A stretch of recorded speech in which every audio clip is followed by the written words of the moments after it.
Allez, justement, tiens, lors de ses vœux du Nouvel An, Alexis, Emmanuel Macron a souhaité que 2024 soit une année de fierté française au pluriel, en évoquant notamment l'organisation des Jeux Olympiques, la réouverture de Notre-Dame de Paris ou encore les commémorations du 80e anniversaire du débarquement.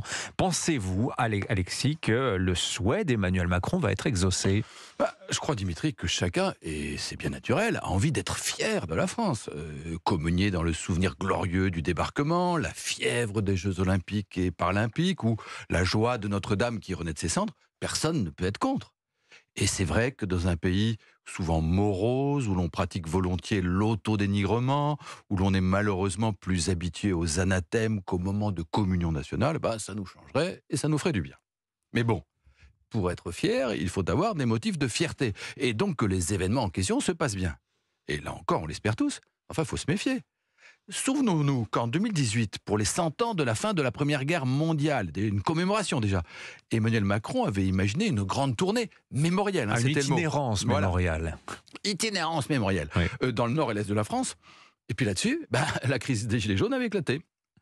Je vous rappelle aussi qu'au mois de mars dernier, la visite d'État du roi d'Angleterre a dû être annulée in extremis pour cause de poubelles en feu et de manifestations contre la réforme des retraites, on l'a oublié. Quant aux Jeux Olympiques, en matière d'incertitude, il n'y a que l'embarras du choix. Il y a évidemment la question cruciale de la sécurité et celle de la cérémonie d'ouverture. Emmanuel Macron lui-même évoque désormais un plan B. Il y a aussi la question des restrictions de circulation dans Paris, la question de la qualité des eaux de la Seine, celle des péniches de céréales qui, paraît-il, ne pourront plus emprunter le fleuve.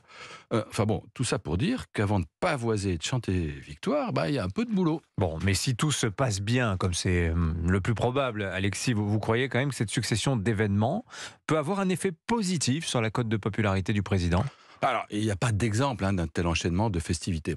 Si on s'intéresse aux événements sportifs, c'est pas très concluant.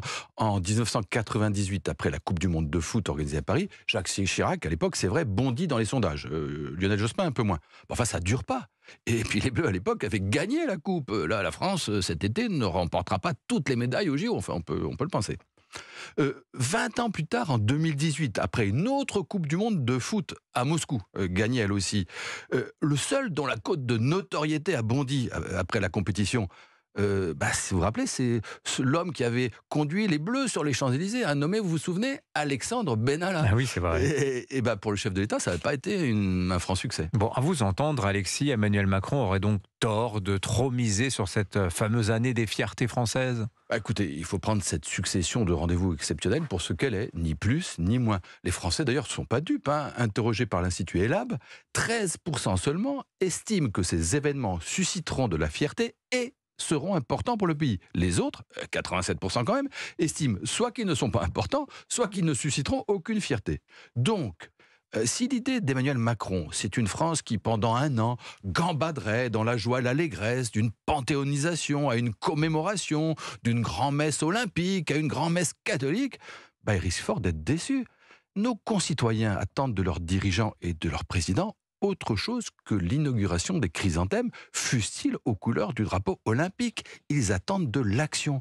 Et en vérité, rien ne serait plus illusoire que d'espérer masquer la paralysie du quinquennat derrière un déluge de festivités et de flonflons. L'édito politique sur Europe 1. Merci Alexis Brez.